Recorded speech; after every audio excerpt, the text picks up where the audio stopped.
for joining me and my team today. We're very, very excited to present to you our 5-year strategic plan for Sarnia. We truly believe that this plan will help Sarnia reach its full potential and help showcase this Canada's best kept secret onto the rest of Ontario, the rest of Canada, and the world at large. So today we're going to take you through some of the challenges and objectives that we have identified for Sarnia and introduce to you our education and event-driven strategy and our 5-year plan. So as a team, we do recognize that Sarnia as a city faces many, many challenges, but through our interaction with the representatives from Suncor and some of the residents in Sarnia, we've identified 3 key challenges that we plan to address in this presentation. So the first challenge that we're going to address is the fact that Sarnia is currently facing difficulty in attracting businesses outside of the energy and petrochemical industry. The second challenge we're faced with is the fact that we need to stimulate job growth and really bring down the unemployment rate in Sarnia from 9.9% to more of an Ontario average of at about 8.3% right now. The third challenge is the fact that because of Chemical Valley, Sarnia has been associated with a negative public image, and we really want to alleviate that and help them to become more associated with the desirable aspects of Sarnia and really advertise it as a community that people want to live in. So we believe that our vision, we need to leverage the strength that Sarnia currently has. It being the leading energy site in Canada, having the close proximity to the US, having a warm community feeling, and the fact that it has an iconic waterfront. Also, we want to build a community that fosters more of a social, economical, as well as cultural development. And our third goal would be to create an enthusiasm within the Sarnia community about the plan that we're hoping to initiate and really give them that sense of pride about living in Sarnia. So, according to the 4 challenges, the couple of challenges that we've identified, here are our 4 objectives that we have established for Sarnia 2014. First, we want to build a community brand for Sarnia, really getting rid of that negative public image that's associated with being an industrial city and having the Chemical Valley, and really associate Sarnia with the desirable aspects of living in the city. We think that by doing this, we'll be able to attract new residents as well as new businesses. Secondly, we want to promote external awareness about Sarnia, really getting Sarnia on the map and increase tourist activities, research activities, as well as new residents. Number 3, we hope to continue to build on Sarnia's current leadership in environmental initiatives. Currently, we know that Sarnia is in plan to construct the largest solar farm in North America, as well as its investment in biomass fuel production. So we believe that it's important to kind of make that more visual and more exposed to the rest of Canada and the rest of the world. The 4th goal and objective that we have is really to grow the population of Sarnia. We believe that this will bring more perspective and really attract more talent to this beautiful city.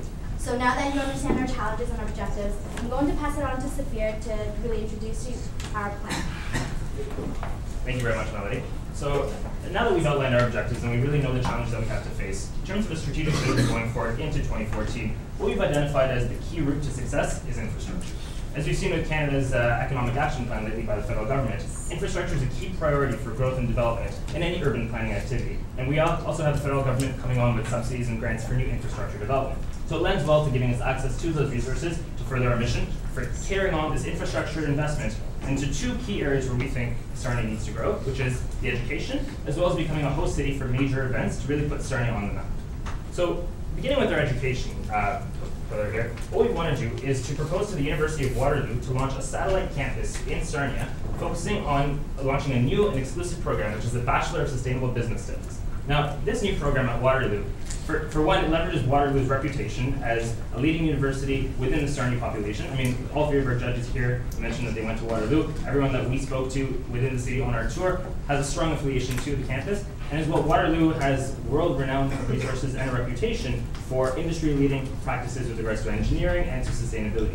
Now, this is different from the UWO Research Center that exists in Sarnia, because although research does happen at this facility, at the end of the day, it is a student campus. So we're projecting an enrollment of about 2,000 students by the end of the project being completed, so once the university is operational. And I'll just walk you through how we got to that estimate here. If you take Laurier University, who has a satellite campus in Brantford, Brantford being a town of about 90,000 relative to Sarnia at about 80,000, the Laurier campus at Brantford has an enrollment of about 2,500 students. And what they've seen is a 1-to-3 ratio of spillover jobs. So what that means is for every one university student in the city, it actually created 3 spillover jobs.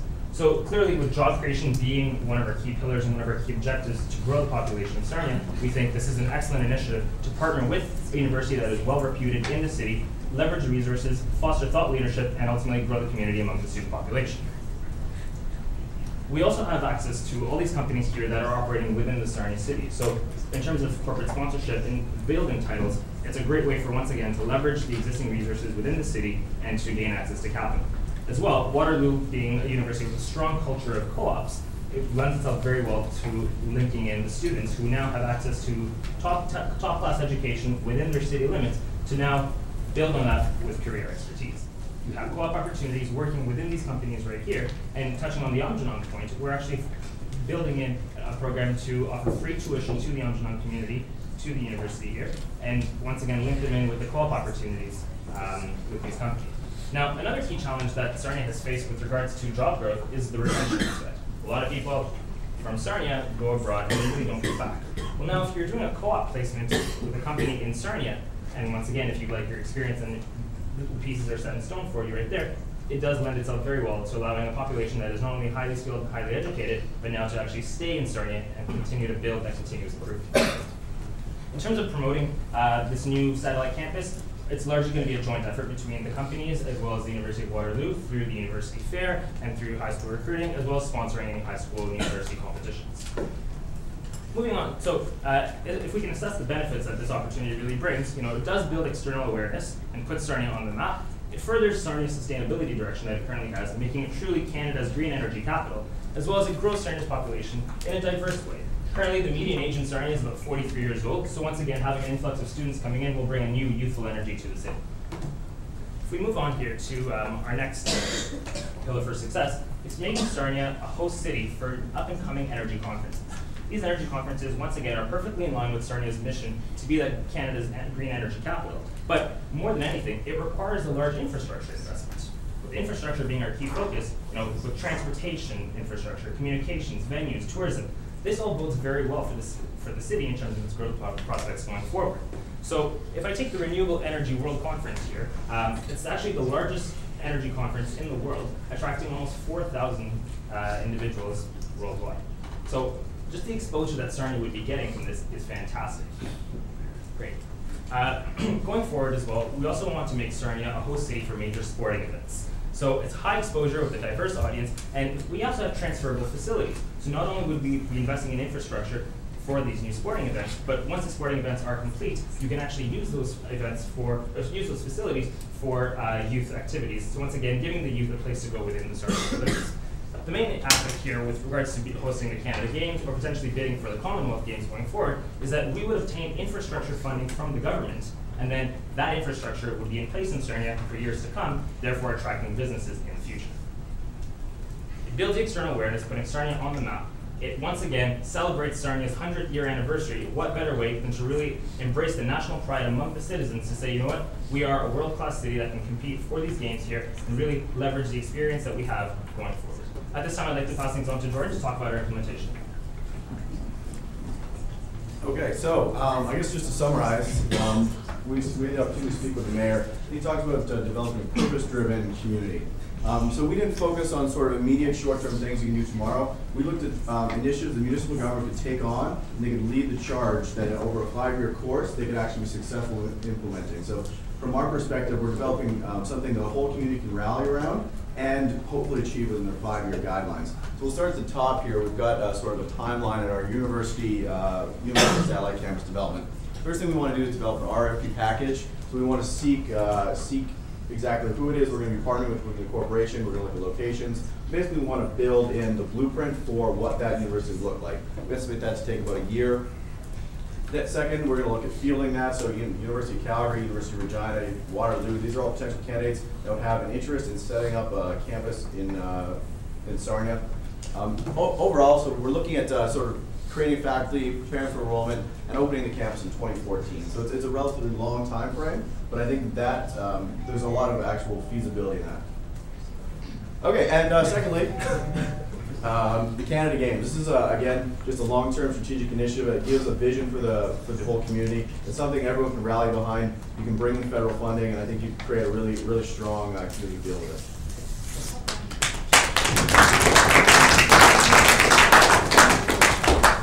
Okay, I just have to please tell me that you worked out the acronym of that undergraduate degree. Yeah, the Bachelor of Sustainable Business Studies, the BSBS.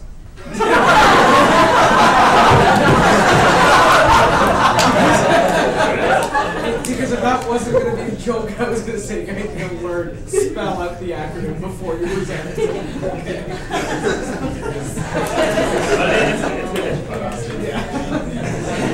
It's a very bad personal experience when I didn't spell out an acronym and somebody read it off for me. It actually was a. But I don't want to go there. So two great ideas, the education and the events, sort of, you talked about goals and objectives and how you meet them. How do you see, what groups or strategic sort of alliance do you see sort of heading up those two initiatives? Would it be the same group, different? How do you see that sort of? Yeah, so like I mentioned, I think this is a municipal strategic direction. They have to dedicate resources internally. These are long processes. They're going to be very involved. So, for example, the RFP process for the university is going to take dedicated staff. It's going to take probably some outside consultation to come in and get the expertise to require it. I don't see necessarily, the Blue Water Group forever having that much influence over this. This is an internally driven thing, and then you're going to go out to the community and present once you're complete. Obviously, corporate sponsorship plays a large role in both.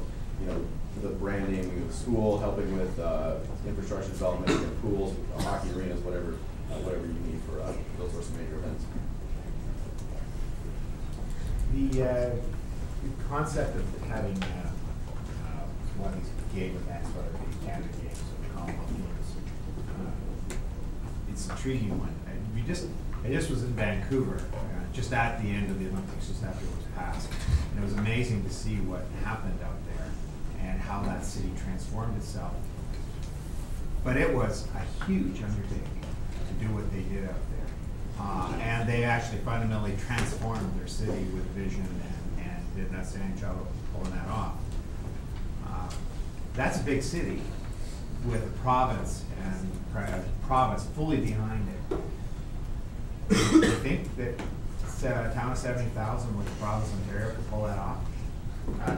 So if I may speak to that actually, absolutely going forward, maybe not in its current state right now, and that's why it is more of a longer term objective for us. We want to start off first by placing a bid for the 2013 Canada Games. So, on a much more small scale, but still getting that infrastructure investment that we need to go forward, and to use it as a test, if you will, to see if Ontario is committed in terms of the government sponsorships that we can have, in terms of the people, and if this really is something that fits with the strategic interest, and if it really does create the results that we want for the Canada Games.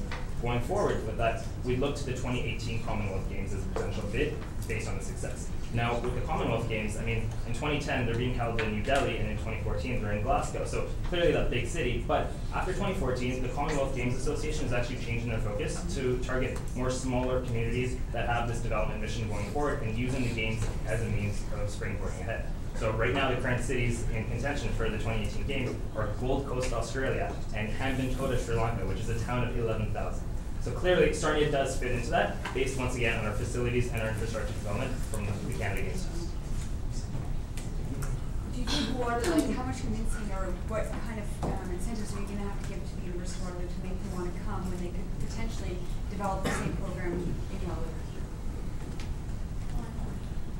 So, like I mentioned, we're going to shop it around. Waterloo lends itself very nicely because of their engineering focus. But we'll shop it around. The focus is going to be on developing a unique program that Sarnia itself, the surrounding infrastructure, is going to support. So we have, the petrochemicals. We also have the ethanol. We also have the solar. That the supporting infrastructure right there allows for students to have that on-site access. That is really the only competitive advantage Sarnia has. So we really have to maximize that. If you were to, put it in London, you wouldn't have nearly as close access and proximity to that. So that, and as well, probably, if you look at real estate prices, it might be some more cost effective, but I think really that the proximity to the focus of their studies would be key to our success. How many students, I'm totally unbiased, how many students are you thinking? We looked at 2,000. That was based 500 a year? starting enrollment of 2,000. That's based on the experience that Laurier had in Brantford Satellite Campus. A lot of those students are part-time. This one includes the Okay, so that's part-time. I just started, because it's always been the type of thing that takeaways from your that I've sort of done. That'd be interesting, you know, our 2+2 system we have with the HBA. Some places, some communities like starting a 2, the first 2, that would be like this, specialized, to take advantage of unique opportunities in local community. But that would only sustain 30 students. That wouldn't sustain 5. I think there's something intriguing there. And also something that I don't like, but that's probably because of my job. But not to mention as well, I mean, if you look at Lambton College right now, Lambton College has an enrollment of about 2,300. And a lot of those people who are there probably would springboard up ahead to the Waterloo campus, and they're only at Lambton because it's a means of accessible education. So if we're giving them another alternative, you know, you may be able to steal from that essentially and just continue to build that education. I think your numbers are ambitious, but that's just, Plus. yeah. Very ambitious. Yeah. Okay, thank you.